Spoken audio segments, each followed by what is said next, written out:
فأنا ناصح لإخواني بالصدع بالحق تبيض وجوههم. السكوت في مسألة الحزبية يضرها، فاصدع بما تؤمر وأعرض عن المشركين. سلامي على دماج ورجالها والشيخ يحيى ودار العلم يا سعد بانيها. بسم الله الرحمن الرحيم. الحمد لله حمدا كثيرا طيبا مباركا فيه كما يحب ربنا ويرضاه. أشهد أن لا إله إلا الله وحده لا شريك له، وأشهد أن محمدا عبده ورسوله صلى الله عليه وعلى آله وأصحابه ومن تبعهم بإحسان إلى يوم الدين. أما بعد،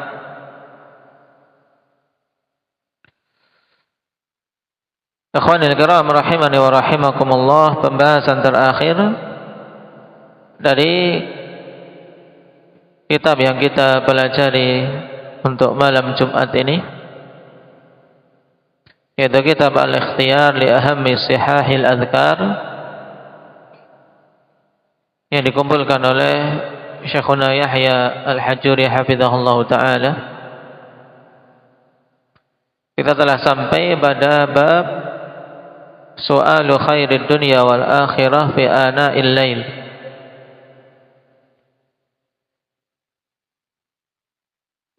Meminta kebaikan dunia dan akhirat di pertengahan malam, dan lebih khusus lagi yaitu di sepertiga malam yang akhir, di waktu sahur.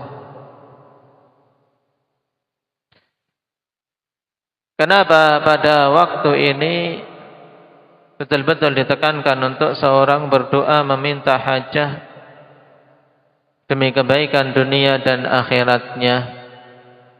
Indaka Umar.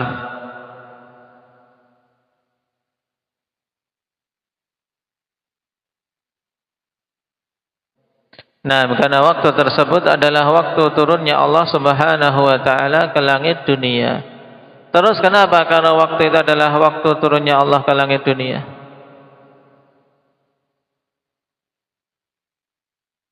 Waktu yang mustajabah.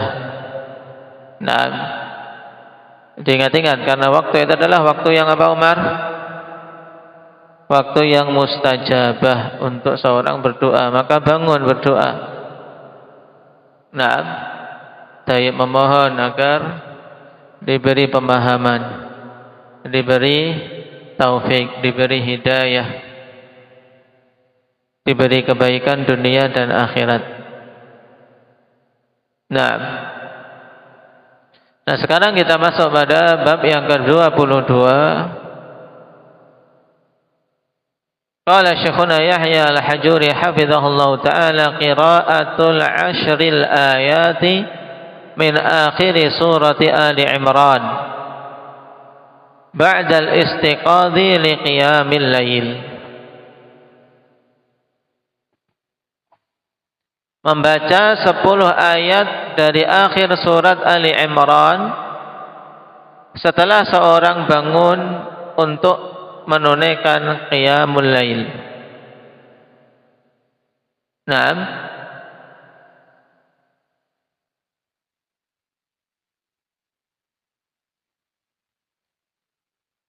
Dan ini selain menunjukkan di antara sunnah ikhwan, setelah seorang bangun tidur membaca zikir bangun tidur. Nah, kemudian dia berwudu, persiapan untuk salat malam, maka sebelum menunaikan salat malam disunahkan untuk membaca 10 ayat yang terakhir dari Ali Imran.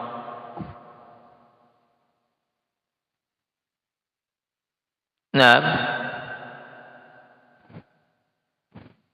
dan dalam hadis akan kita ketahui bahwasanya hal itu dilakukan ketika Nabi bangun tidur. Bahkan di situ, sebelum disebutkan sebelum adanya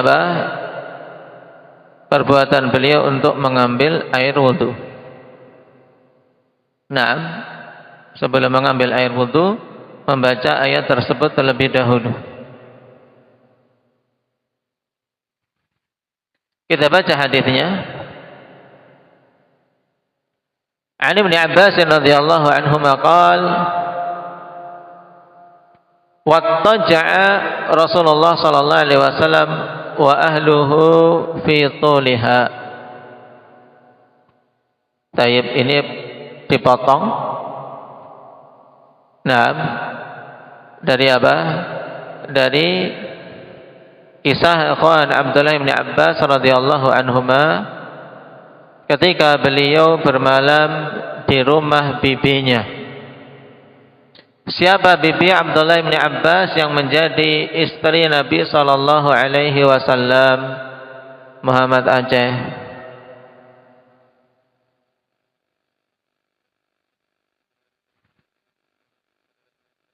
Kok sampai Abdullah bin Abbas bisa menginap di kediaman Nabi sallallahu alaihi wasallam? Ya karena apa? Karena saat itu Nabi bermalam di rumah salah satu istrinya merupakan bibi dari Ibnu Abbas. Siapa beliau?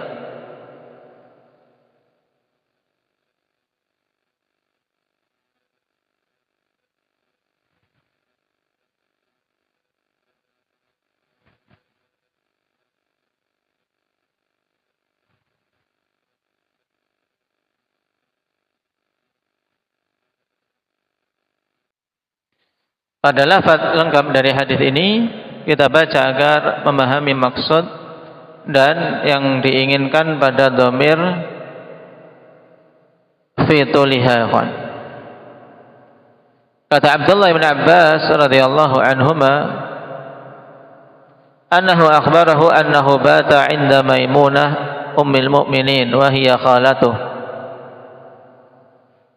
Beliau menginap di rumah bibinya, yaitu Maimunah. Kata Ibnu Abbas, fattaja'tu fi 'aradil wisadah. Wattaja'a Rasulullah sallallahu alaihi wasallam wa ahluhu fi tuliha. Ini kenapa? Karena rumahnya sempit. Sehingga saat itu semuanya kumpul dalam satu kamar dan Ibnu Abbas masih kecil. Sehingga saat itu Ibnu Abbas, aku tidur fi aradil wisadah, yaitu bagian melebar wisada. Wisada kan bantal panjang ini. Di sini Ibnu Abbas, kemudian bagian panjangnya Nabi dan bibi beliau. Ini maksudnya. Dan Nabi SAW berbaring bersama dengan 6 istri beliau yang merupakan bibi dari Abdullah bin Abbas itu sendiri pada bagian panjang bantal tersebut.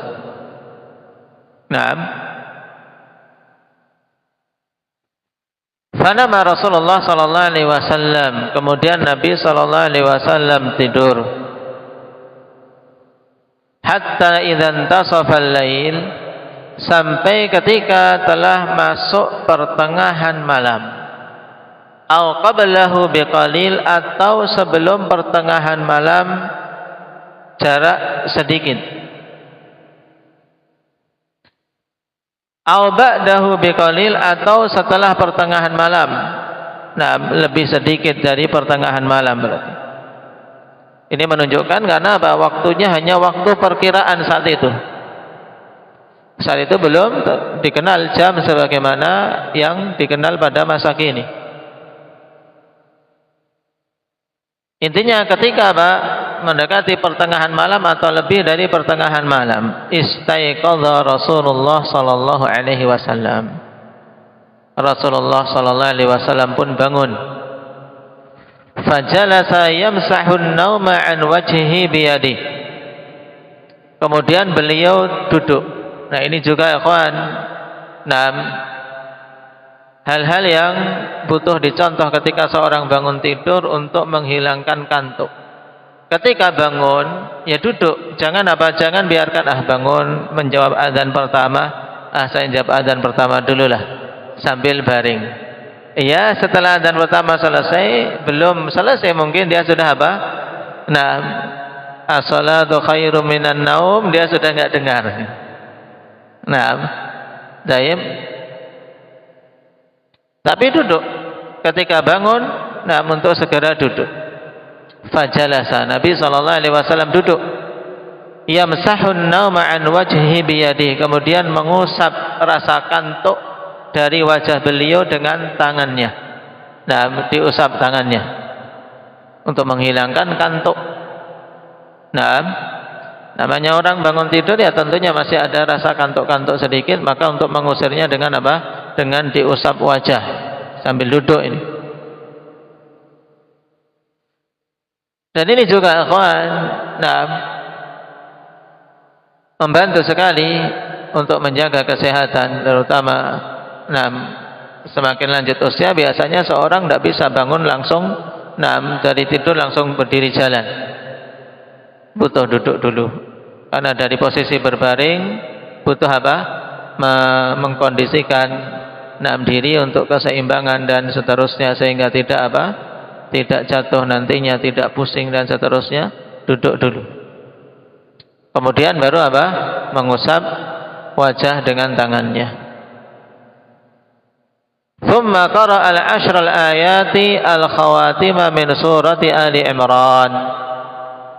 Kemudian beliau membaca 10 ayat penutup dari surat Ali Imran.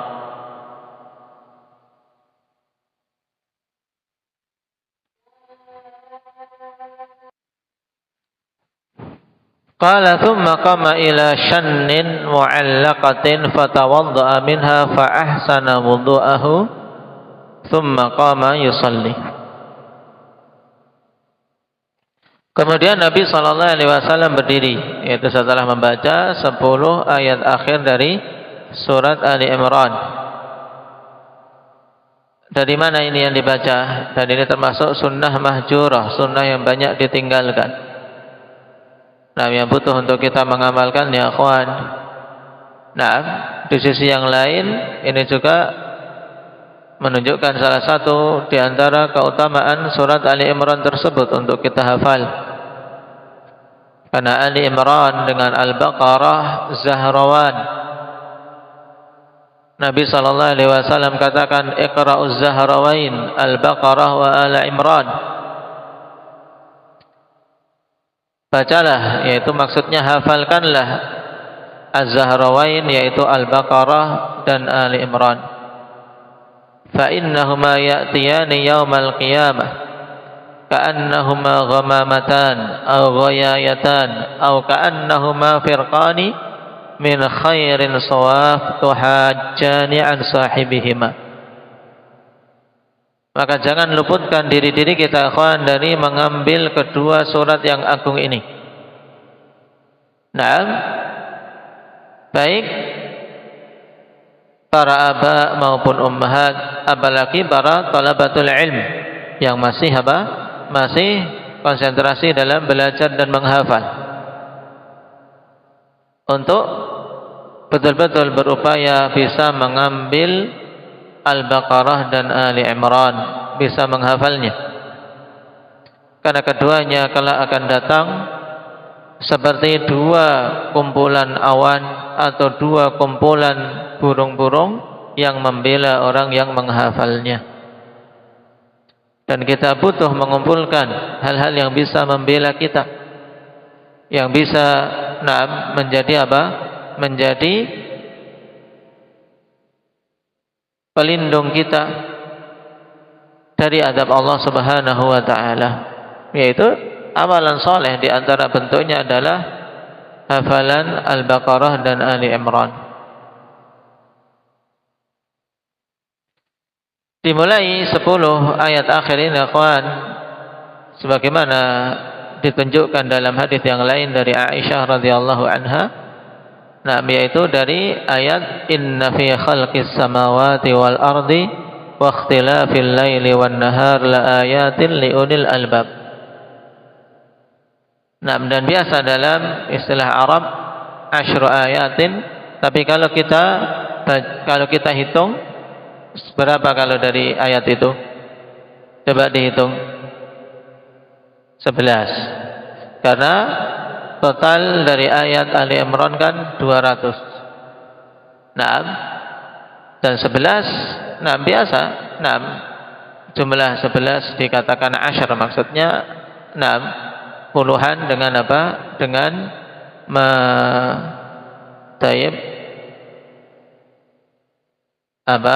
dibulatkan ke pembulatan, karena satu itu diikutkan ya ke 10. 11 diikutkan dikatakan asyru ayatin.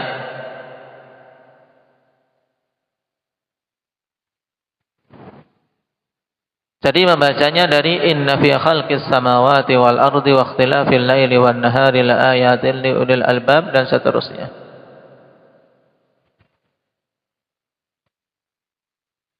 Yang kalau kita perhatikan memang ayat-ayat ini akhwan, ayat-ayat yang agung, yang padanya makna yang kalau kita mentadaburinya akan menambahkan keimanan. Tapi yang pertama, penegasan bahwasanya pada penciptaan langit-langit dan bumi serta perbedaan malam dan siang, padanya ayat-ayat yang menunjukkan keagungan Allah bagi ulul albab.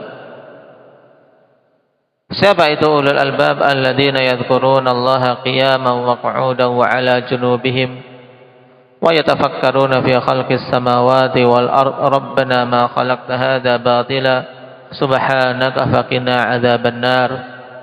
Kemudian setelahnya doa-doa yang agung yang kalau kita mentadaburinya juga padanya permintaan yang sangat kita butuhkan.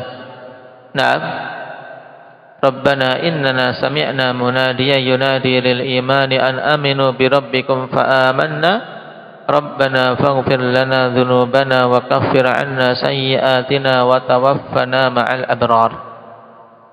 Ini permintaan yang sangat kita butuhkan, akhwan.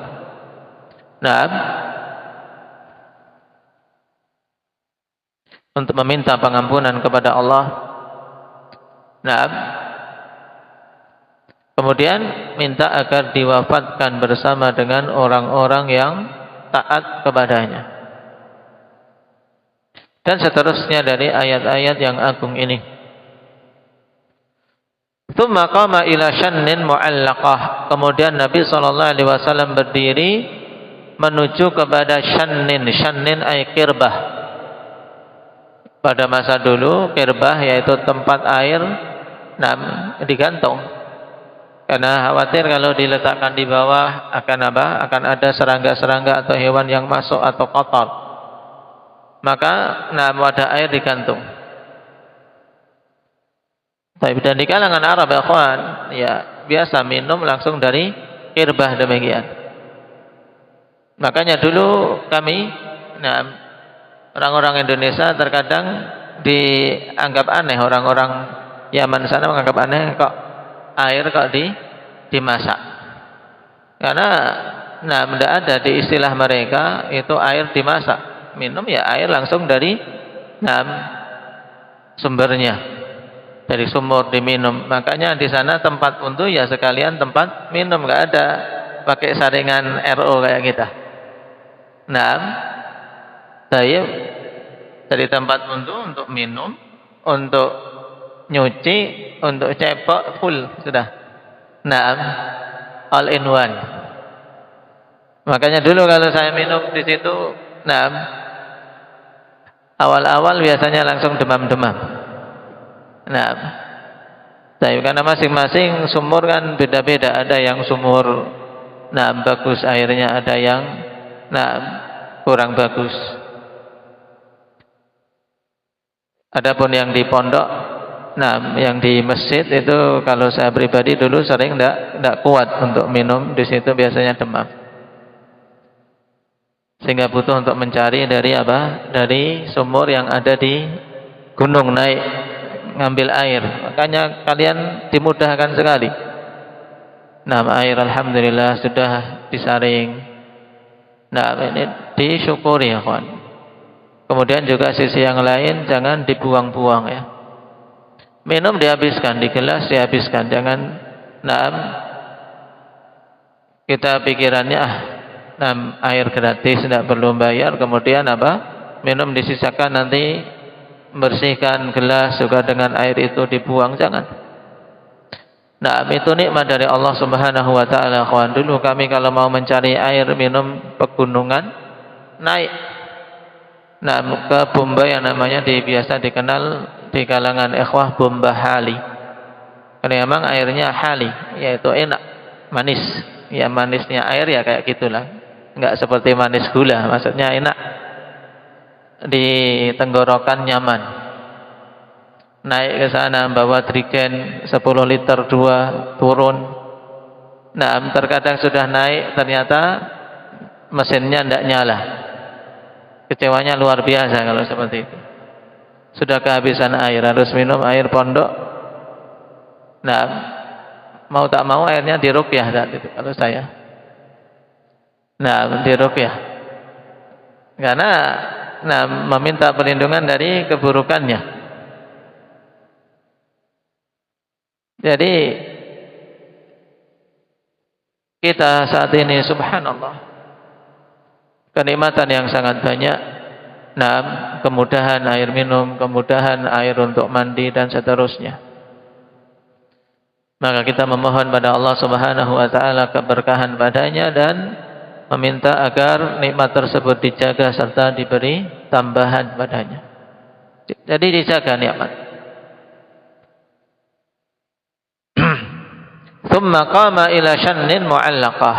Kemudian Nabi sallallahu alaihi wasallam berdiri menuju ke kirbah wadah air yang digantung. Fatawadda'a minha fa ahsana wudhu'ah. Kemudian beliau berwudu dari wadah air tersebut dan memperbagus wudu beliau. Dan ihsanul wudu ikhwan termasuk amalan yang utama. Maka mulai dari berwudu perbagus. Biidznillah itu juga alamat bagusnya salat. Tapi kalau wudunya sudah buruk, wudunya sudah jelek, maka salatnya bagaimana bisa bagus? Maka hendaknya seorang muslim dan muslimah ketika ingin salatnya bagus memulai dari memperbagus wudu. Demikian pula kita mengajari anak-anak kita mulai dari dari memperbagus wudu, harus diperhatikan wudunya. Jangan kita biarkan walaupun sudah gede, terkadang dicek wudunya. Dan di antara hal yang paling banyak anak-anak kita sering teledor adalah adalah bagian siku. Kemudian bagian dekat telinga sini, dari wajah, masih bagian wajah tapi di depan telinga itu biasanya juga luput dari terbasuh oleh air. Kemudian terburu-burunya dalam berwudu. Padahal isbaghul wudu, menyempurnakan wudu dan memperbagusnya termasuk di antara amalan yang agung. Yang menjadi sebab gugurnya kesalahan-kesalahan dan diangkatnya derajat seseorang. Ala adullukum ala ma yamhullahu bihil khataya wa yarfa'u bihid darajat. Maukah kalian aku tunjukkan hal-hal yang bisa menghapus kesalahan-kesalahan dan mengangkat derajat? Di antaranya isbaghul wudu alal makarih, sempurnakan wudu ketika kita tidak suka. Lagi tidak senang wudu, lagi ingin cepat-cepat, tapi ingat hadis ini, sempurnakan wudu. Dan menyempurnakan wudu serta memperbagus wudu dengan dengan mengikuti sunnah Rasul sallallahu alaihi wasallam padanya dan melaksanakan yang paling utamanya yaitu 3-3. Mulai dari membaca basmalah, kemudian mencuci kedua telapak tangan 3 kali, berkumur-kumur berbarengan dengan istinsyak dan istinthar 3 kali. Kemudian mencuci wajah secara sempurna 3 kali. yang datang dalam hadis bahwasanya berguguran dosa-dosa yang dilakukan oleh matanya. Ketika dia membasuh mukanya, berguguran dosa-dosa yang dilakukan oleh matanya. Bersama dengan akhir dari tetesan-tetesan air wudhu. Dan betapa butuhnya kita tentang hal ini, akhwan. Kita ketika keluar dari rumah kita, pergi ke pasar, keluar ke jalanan, banyak sekali hal-hal yang menjadikan mata-mata kita ini terjatuh dalam kemaksiatan. Maka ingat ketika berwudu, membasuh muka, mengharapkan ampunan dosa dari Allah Subhanahu wa taala. Bersama dengan apa? Tetesan-tetesan air wudu, dosa-dosa berguguran. Kemudian mencuci tangan sampai siku. Dari tangan yang kanan terlebih dahulu disempurnakan 3 kali. Bukan pindah tangan kanan 1 kali, kemudian kiri, kanan, kiri, kanan, kiri. Tidak demikian. Ini keliru dalam menghitung 3 kali. Ketika berwudu menghitung 3 kalinya, ya tangan kanan dulu dari ujung jemari sampai siku, dan sikunya ikut dibasuh. Itu 3 kali. Baru berpindah ke tangan kiri, dilakukan demikian 3 kali. Kemudian mengusap kepala, dimulai dari depan kepala sampai diusapkan ke tengkuk, kemudian dikembalikan ke depan dan langsung mengusap ke telinga. Ini 1 kali. Setelahnya mencuci kaki kanan sampai mata kaki 3 kali, dan kaki kiri sampai mata kaki 3 kali. Demikian. Ini wudu yang sempurna. Dan tidak boleh melebihkan dari hitungan 3 kali. Karena yang demikian akan menjadikan seseorang terjatuh dalam kezaliman, sebagaimana Rasul sallallahu alaihi wasallam mengatakan, hadzal wudu wa man zada aw istazada faqad asaa wa ta'adda wa zalama. Inilah wudu yang sempurna. Siapa saja yang menambah atau ingin tambahan, maka sungguh telah berbuat buruk dan melampaui batas serta berbuat zalim. Maka perbagus dari wudu dulu. Kemudian setelah itu membaca doa yang agung, yang isinya tauhid, dan mudah sekali. Bagaimana doa setelah wudu Jabir? Kalau tidak bisa push up ini.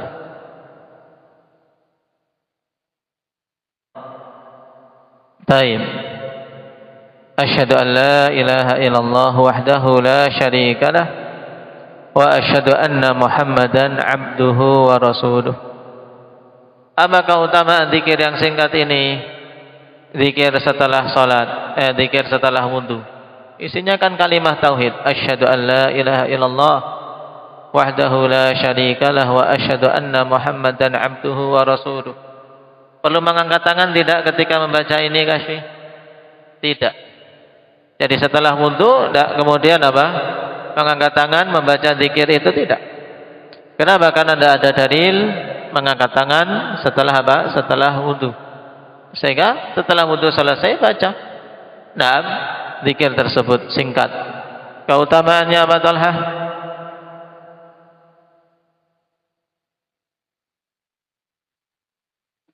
Nah, dibukakan baginya 8 pintu surga. Silahkan memilih mau masuk dari pintu mana saja yang dia kehendaki. Subhanallah. Amalan yang mudah dan keutamaan yang sangat agung dari sisi Allah Subhanahu wa taala. Sebagaimana wudu, ya ikhwan, merupakan apa? Pintu untuk kita apa? Kita masuk pada amalan yang agung. Nah, mengantarkan kita kepada kebaikan dengan berwudu. Makanya di antara hal yang apa? Meredam amarah ketika seorang marah, wudu. Nah, taib. Dengan wudu seorang apa? Seorang bisa menunaikan ibadah yang agung, yaitu salat. Maka pintu yang mengantarkan pada kebaikan. Maka diberi apa? Diberi fadilah yang agung, yaitu dibukakan 8 pintu surga silahkan masuk dari pintu mana saja yang dia kehendaki. Nah,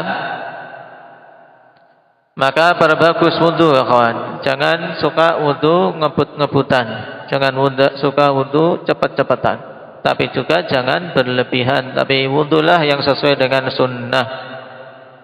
Pastikan bagian-bagian wudu betul-betul terkena air wudu, dan berharap pada setiap tetesan-tetesan wudu ini, kawan, padanya naam berguguran dosa-dosa kita. Nah, ketika mencuci wajah, mencuci tangan, dan mencuci kaki, dosa dari tangan kita, nah, taib, berguguran ketika berwudu bersama dengan akhir tetesan yang membasuh tangan kita. Betapa pemurahnya Allah Subhanahu wa taala dan betapa luas pintu ampunannya. Thumma qama yusalli, kemudian Nabi sallallahu alaihi wasallam berdiri melakukan salat, yaitu salat malam. Nah, yang insyaallah taala tuntunannya ya pada tempatnya. Kaifiyah salat malam Nabi sallallahu alaihi wasallam yang dulu juga ketika Ramadan telah kita bahas. Nah, taib aneka ragam tata cara salat malam Nabi sallallahu alaihi wasallam. Taib, inti dari hadis ini yaitu ketika seorang bangun tidur, ini diantara sunnah. Naam, bangun tidur, naam, setelah membaca doa yang singkat. Apa doa singkat setelah bangun tidur? Yahya.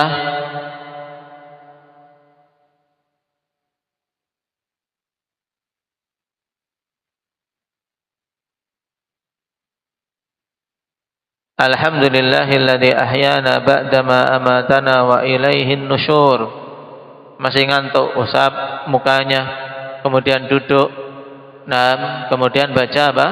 Inna fi khalqis samawati wal ardi wa ikhtilafil laili wan nahar, ayat-ayat seterusnya sampai apa?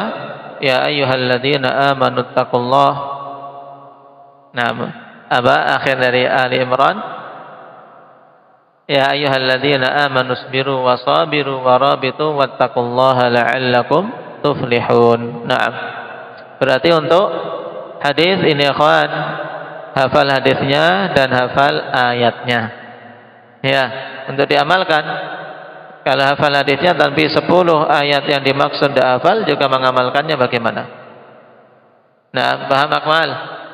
Ayatnya dari inna fi khalqis samawati wal ard itu dihafal sampai akhir Ali Imran. Tayyib. Nasallallahu at-taufiq was sadad. Walhamdulillahirabbil alamin.